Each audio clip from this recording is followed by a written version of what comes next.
My name is Linda Dorcena Forry. I am a state senator here in Massachusetts. Prior to being elected as a state senator last year, I was a state representative for eight and a half years. I'm first generation American.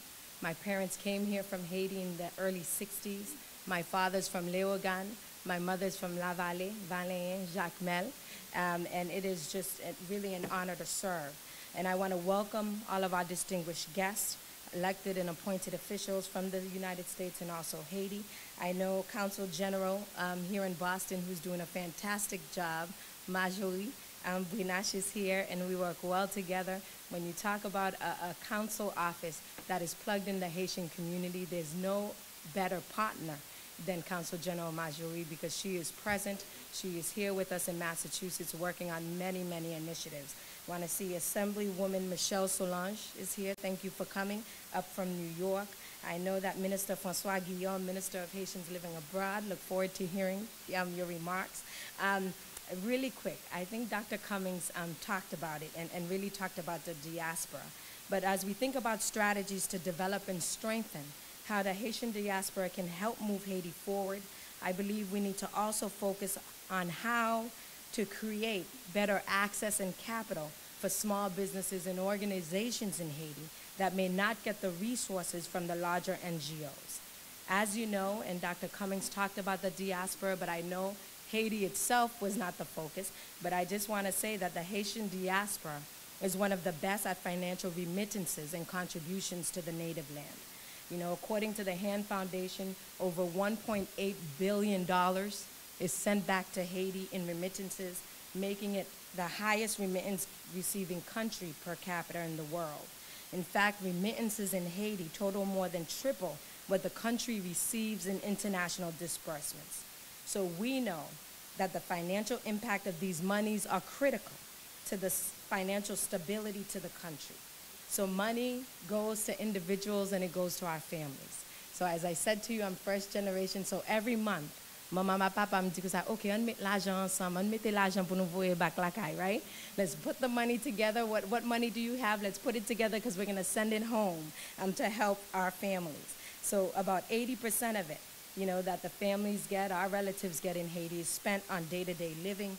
We, the diaspora, should start looking at ways on how that money could be invested in more sustainable programs focusing on the creation of a national Haitian diaspora bank, for example. There are also other alternatives for the Haitian diaspora to contribute to the advancement and development of Haiti that is not tied to the financial solution. And according to Titiana Waugh, director of the Haiti Research and Policy Program at Earth Institute, right, at Columbia University, the primary significance of the U.S. Haitian diaspora for Haiti lies in its human capital, and we know that. Waugh cites striking statistics about education from the 2010 U.S. Census, which shows that the Haitian diaspora holds close to 65,900 university degrees. Isn't that something? Over 65,000 university degrees. But we know what is important in terms of donor government diaspora programs. We must capitalize on such skilled, such acquired skills and education. How do we make sure that the diaspora is at the table from the beginning?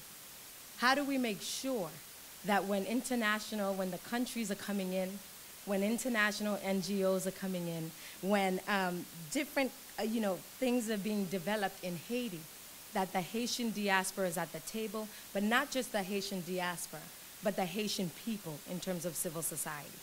And I think a lot of times there's a disconnect. And as an elected official here in the United States, with my colleagues, it's not just me. Here in Massachusetts, it's just me, but all over the country, there's about 28 Haitian Americans who've been elected in city council and state representatives, as assemblywomen, yeah, right? As mayors, and so as judges. So we're working collaboratively. There's a National Haitian American Elected Officials Network that Marie St. Fleur was the first Haitian elected here in Massachusetts. We started that back in 2009, and we're still going strong, continuing to talk how we here in the States can change. I'm not an elected official in Haiti, right? I'm an elected official here. So how can we push our government to do better by this country they call Haiti. That's only 600 miles off the shores of Florida. 600 miles, so close to us. So that is our role. How do we push that and make sure that we can really create an impact? And one example I would give you is the Haitian Family Reunification Parole Program. And so many people all over the country, but in particular here in Massachusetts, I want to recognize a couple of folks who worked really hard to make sure we got the HFRPP. That is a program. 100,000 Haitians in Haiti have been approved for visas by the United States, but they've not been allowed to join their families here in the country. And we said, wait a minute, 2010 earthquake happened. There's instability, there's no jobs. Why don't we allow these Haitian folks, I know we can't capture all 100,000, right? But we could capture a portion to come and join their family. This is not a new program. We didn't just create it in the air. There's the Cuban Family Reunification Parole Program. So we said we just want the same thing. And it was after a lot of work, a lot of organization. Wagner Oj is here. Where's Wagner? Oh, right there, right there. Wagner did a lot of work. We pulled together petitions. We got our elected officials to sign on. You know, the Institute for Justice and Democracy, Brian Kincannon and his group. And just just about a month ago, President Obama granted HFRPP is going to happen here in our country. It's going to start in January of next year, and now we're working it out with the federal government to understand what are the guidelines that are going to be put in place. But that happened because of the collaboration and the organization and really mobilizing around a particular issue. And I think that is so, so important. So it's very appropriate that this year's conference is focused on how the Haitian diaspora could use their political, financial, and entrepreneurial power to move Haiti forward and to write a new narrative for the first former slave colony to gain its independence. In addition, the Haitian diaspora's entrepreneurial power has also increased over the years, and a perfect reflection of that is the existence of the Haiti Fund.